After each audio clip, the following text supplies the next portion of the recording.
So, point is, we've always been frightened as cultures about, or as a culture in the West, about mediums that represent us. And as the representational mediums became more and more efficient, we became more and more frightened.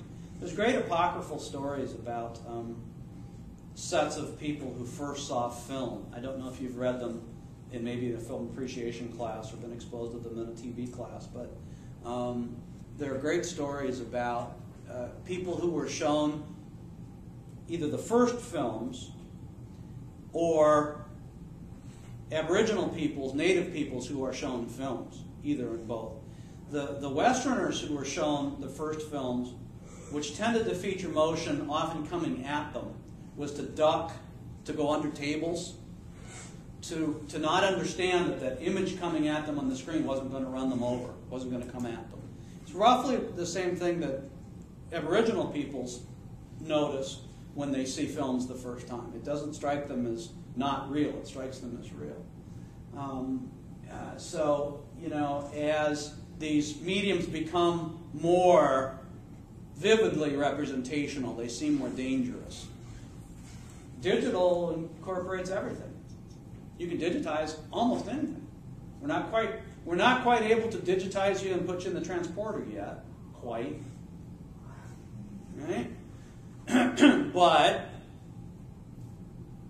we can put a body glove on you, and you can touch somebody in England online. We can do that now. We put a data glove on you and reach out and do this, and the guy at the other end feels it in his data glove. You know where that's going.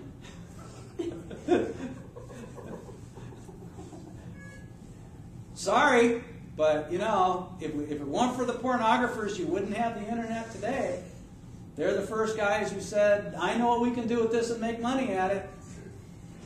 And you put together a virtual world and data gloves, and you got yourself a hot time in the neighborhood. Okay? Without ever having to leave your house. Well, that's troublesome, isn't it? Darn scary. What if my children get a hold of that?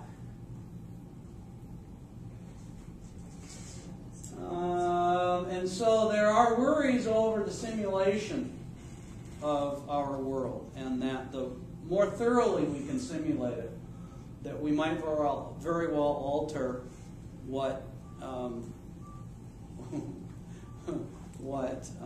what we want. I just had an exchange this morning that comes back to your cell phone story with Monica and Jim. I'm trying to think what started it.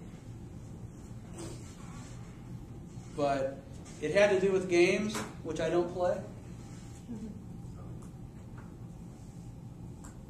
I have a reason I don't play, but nevertheless, I don't play. But I said to them, you know what? At the point that I can go in the basement and put... Oh, I know what it is. MLB just signed a streaming contract with PlayStation. That's what it was. And MLB is going to stream their content through PlayStation as well as the internet now. And I said, so... You know, I don't have a PlayStation at home, but I know what to get me to get one. And that's that, you know, when I can bring a Wii-type game environment into my basement with a streamed Major League Baseball game and play second base for the Angels, at that point, I might just be all in. Okay? Now, at what point does that start to reshape my mind's desires? At what point does that start to reshape my perception of my own ideals? So, I suppose if we have a long conversation, I will try to convince you that there's a big difference between me playing for an hour on Mondays in Second Life because I'm sitting on a stool in my house actually playing a guitar and singing, and there are actually humans operating the avatars at the other side in the venue who listen. I suppose I will try to convince you that that is different than playing Guitar Hero. because there's sort of a shade of difference between karaoke and game and actual performance.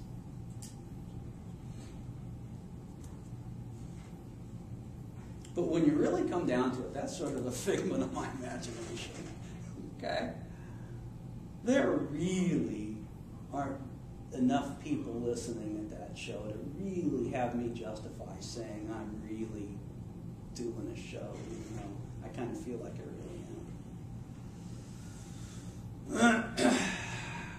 It's really not that much different from Guitar Hero, which I will not touch because I refuse to do karaoke music.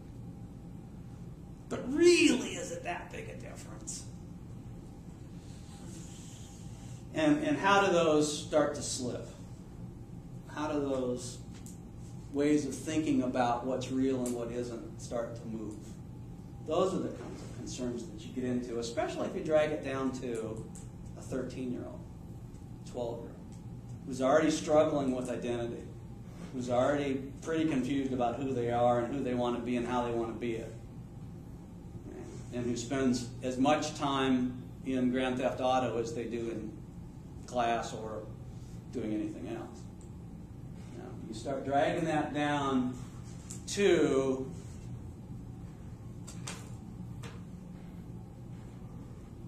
folks who aren't real clear who they are anyway, and you get these fears that this fragmented sense of self is going to really produce some difference. I don't worry one nit about pedophiles on Facebook and my kids.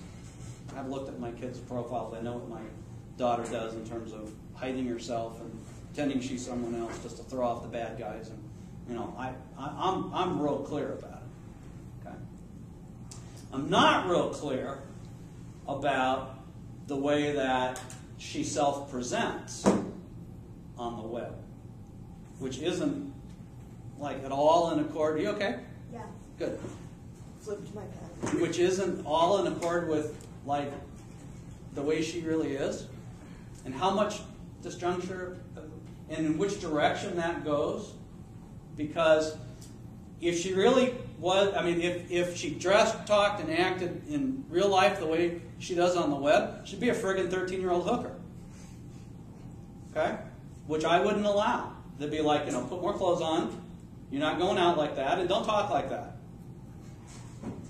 Now, there's all sorts of, at what point do you start supervising or auditing or constraining? How does that limit or enhance someone's self-development?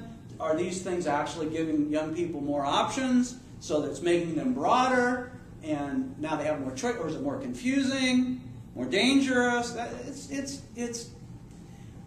But what it is, without the value judgment, it's more fragmentary. We've known for a long time in social science that there's no such thing as a unitary self. We're multiple roles. And I'll just talk about me because I don't know about all of yours. But hell, I'm a teacher, I'm a father, I'm a guitar player, I could start naming all these different roles that I play. Somebody's friend, I'm somebody's mate, I'm somebody Okay, we know that, and we know that. So it's not one just me. Lots of different, and I show a little different piece when I'm with those folks, and it comes out a little different. But you start to multiply that by all the potentials that this new media offers. It wasn't the case with old media. About the only thing I could do with old media is watch, and I did. Every cowboy show that was on. Every Western. And I had holsters and guns and stirrups, and my God, I could, never mind. But, it was intense till I was about 8. Okay? When we talk about Teenage Ninja Turtles, I had everything that you could imagine that was Western till I was about 8. I don't think it damaged me. Seriously. In fact, I'm a little quicker draw than most people that I know. But, I'm not sure it really warped my self-concept. Okay? But, and I think it's kind of a big but, Oh, wait, sorry. It's the only one.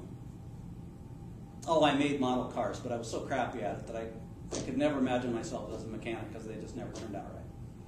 Me and glue and plastic just never, we never got along. So cowboy, that was it. And then I played sports, so I internalized some of that. Right? Compare that to just the personas that one child might have across social networks, plus all that other stuff. The 2 or 3 virtual worlds they might be in, the 3 avatars they might operate in each, the 2 or 3 games they might play on a regular basis, the social network spaces that they maintain, presenting themselves here as one thing and here as something else. It's more fragmentary. Okay? And the worry is that really even adults can't handle it, let alone younger people. Okay. The worries might be unfounded. We know, it's hard to know at this point. Okay? There are potentials. So we look both at the worries and at the potentials. And I've got articles down here for you to read. Kind of as both. We Are What We Play is a little bit more about the worries. It's not. These guys are gamers, so they're not dissing themselves. But when you read their accounts, you can kind of reflect back on the concept and go, I kind of know where Ed's headed with that one. And then The Art of Digital Storytelling is kind of on this other direction, which we're going to now. Some of you may have already read that one, because I used it in 13 as well. Part of what we've always had in especially Western culture, but I think it might be just something about the human. Maybe something about the way we are. There's some theory that says this is kind of what we do, is that we make our own problems and we figure out ways to solve them. And as we talked about with the Cartesian split, part of what we're sort of hoping is that part of what new media might be doing is helping solve that one. That was a technologically induced artificial division of the way we really are. Okay? And maybe new media is going to technologically give us an opportunity to bring that back together. Okay? And so there are aspects of new media which perhaps give us ways to kind of get around, to manage this fragmentation. I mean, one of the ways to think about it is a real simple kind of notion. Yes, the web has proliferated information to the point that it's just ubiquitous, but the only way you can keep track of it now is with a computer. I mean, if we don't do a really good job with the semantic web, then you'll never find anything when you search. But the better job we do with the semantic web, actually the searches will work better and you'll get to the information that you want and it'll actually increase what you can find out. But to do that, we've got to do better technology, more of it, if you will. Okay? And so maybe some of the things that happen in new media work against the fragmentation, help fix the fragmentation, and are positive contributions to culture, if you will. And these are some of the proposals. I start at the bottom. This is a really interesting book. If you get a chance, you might kind of have a look at it. It's David Weinberger, sorry. Everything is Miscellaneous. He makes the argument that it's a little bit hard to understand unless you read it, so I'm going to try to summarize it for you. But he kind of makes the argument that there isn't any such thing as order. That order is sort of a Western-imposed concept that is really pretty artificial. We sort of did it as a way to explain things, but it isn't in any way natural. This notion that if you have too many needles, have too many hay pieces, that it's hard to find the needle in there, is actually quite erroneous. That actually, the more straw you have, the more chance you have of finding the stuff that you want, because you've got a bigger collection to work from. That actually, when we said, you ought to do... So one of the biggest examples he uses is the Dewey Decimal System in the library.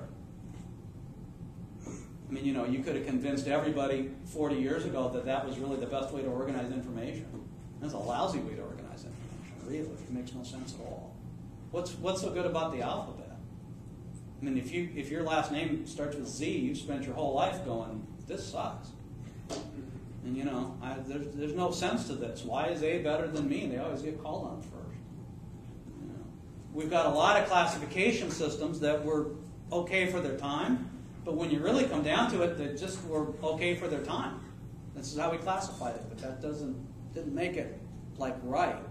And what he argues is that in order to make sense of this world that we live in, information really needs to be miscellaneous. You need to be able to go in any direction to find stuff, right? Rather than only in a preordained direction based on some category system that someone has set up. That's essentially what the semantic web is going to try to do. Try to connect up information based on what stuff means, rather than in what categories it fits in. The problem right now is search gets you only the term. Doesn't tell you anything about what it means. Right? Or it can get you into a category of terms if you search by subject. Still doesn't tell you what it means. What the semantic web might do is actually take the word, or the phrase, parse it, and figure out what it means, and then get you to what is connected to it. Which would be better, but it's miscellaneous. It's not in any category. Right? You can't do that without computers. You can't do that you can't make miscellaneous order without computational resources that have tremendous memory resources and network connectivity. You have to, without that, break it down into little pieces. It has to be like a book, in chapters, in sections, a page at a time, in sequential. Sort of one way or the other, whether it's a card catalog or however, it resembles a book. Because you can break things up that way. So if you look at the way, the animals are segmented into species, the more we find out about that, the more we find out that that's actually kind of like not the way the animal kingdom is. But that's not what Lamarck thought, so he made these categories. Plants, same thing. Works for a while, but doesn't work in the world. Okay? So, because computers can do all of this, because they're so encyclopedic, perhaps we have a chance to sort of make better sense out of what order there is than we had before. And that's a new media kind of thing. Maybe what we think is fragmentation really isn't. Maybe it's actually a different way of looking at how to order things. And so part of what we're finding out, for example, which we'll look at I think a little bit later in a couple different ways, is this notion that this idea that it's wholly digital, for example, resolution. Resolution is essentially a wholly digital notion, even though there was resolution before computers. We just didn't have a way to think about resolution. Before you'd set an f-stop, essentially. How much light did you want to let in, and how long did you want the exposure to be? And that's pretty much all you could do. Okay. Now we've got a little different idea about it. We've got a set of ideas about how much information is in a space. How much information is available there? Okay. So we sort of change our point of view from what it was to something about how much information do we have, and how's that information organized. And if we look at something at a different resolution, with different amounts of information, we see it quite differently, even though it appears to be the same thing. Okay? So if you go into an image in Photoshop and you make a selection at this resolution, that selection looks like it's between two discrete colors, for example, or it looks like it's on a line on a building. And then you go in to a much different resolution, and what you see is that selection isn't on that color line or on that building line at all. It's around it, but it's not on it. So if you want to, you can adjust it. Okay? Depends on where you look. That's sort of a different way of looking at space. Okay? Different way of looking at space, of managing how we see things. So, sort of going back up to the top then, we've this notion with hypertextuality, that there's a lot of different ways to tell a story. It doesn't have to be just from the beginning to the end. There might be multiple lines of narrative that are available in order to tell the story.